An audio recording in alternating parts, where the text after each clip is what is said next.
और इस मुल्क की जो तकदीर है, वो जो आज हमारी परेशानी है वो नहीं है।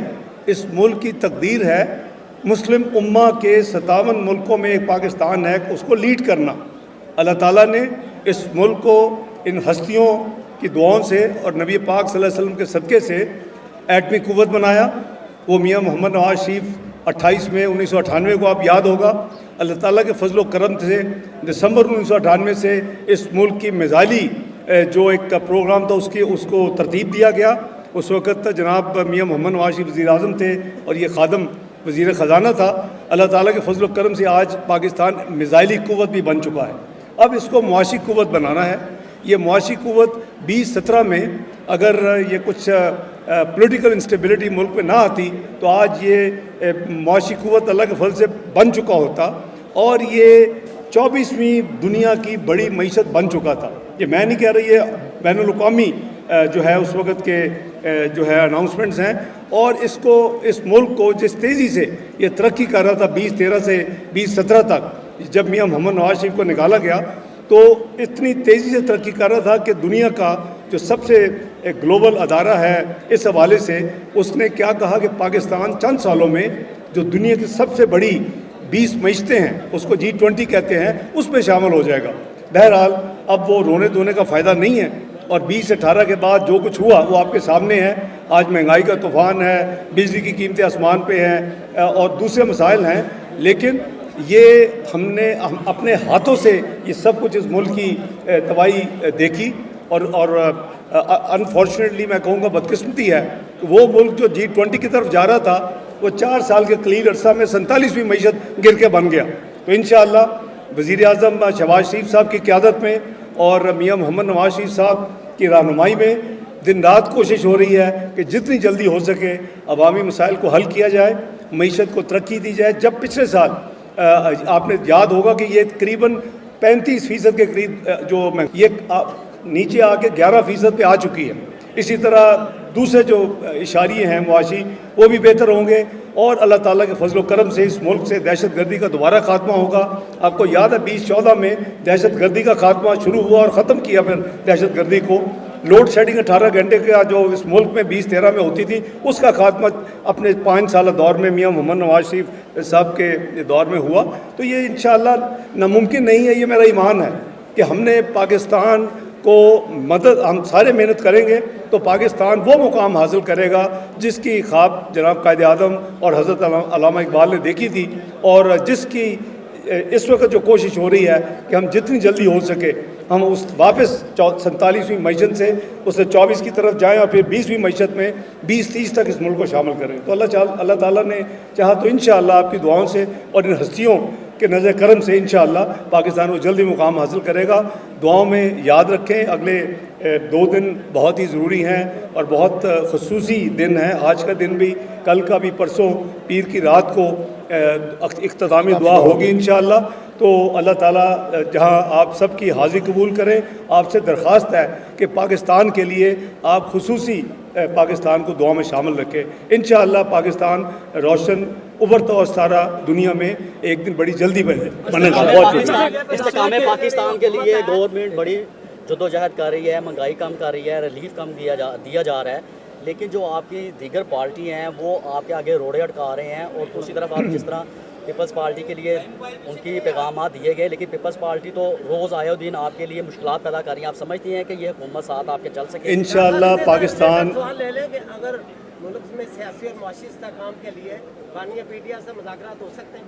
देखिए, जहाँ तक इनका सवाल था कि ये जो सब कुछ आपने देखा और फिर ये देखिए, ये सियासत में ऐसी चीज़ें होती हैं, कोई घबराने की बात नहीं है। आपने परसों देखा कि बिलावल भुट्टो ज़रदारी साहब की क़यादत में पूरा डेलीगेशन मिला और वज़ीर आज़म साहब को मिला, हमारी भी जमात के उनके साथी थे, मैं भी उसमें शामिल था। तो कोई ऐसी चीज़ नहीं है जो हल तलब ना हो। दूसरा मामला है कि रिलीफ देना और अपने जो वसाइल हैं, हर सूबे का ये आइनी और कानूनी हक है कि वो जिस तरह चाहे उसको इस्तेमाल करे।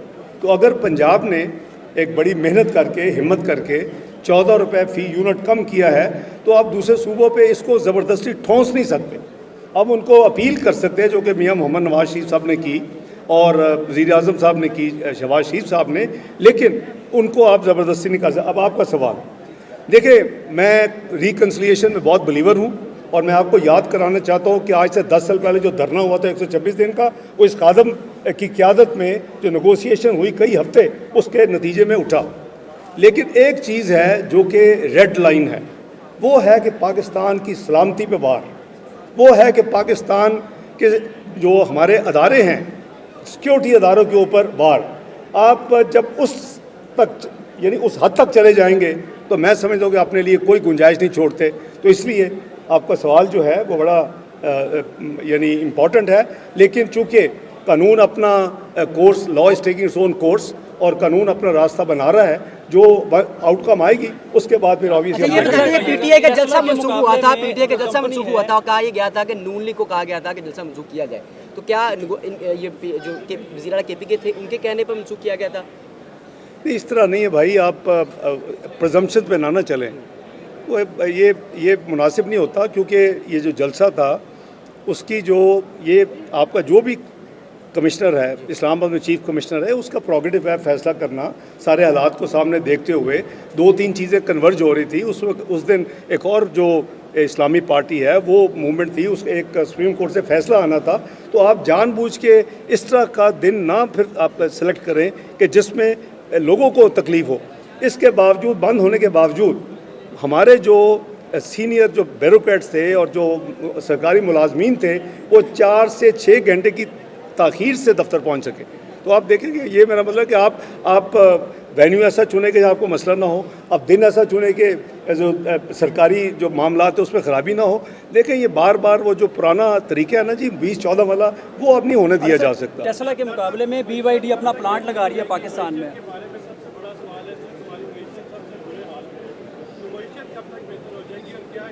एक तो मेरा भाई ब्लूमबर्ग की लास्ट जो रिपोर्ट आई है उसमें भी उसने जनूबी एशिया में पाकिस्तान को सबसे महंगा मुल्क करार दिया है।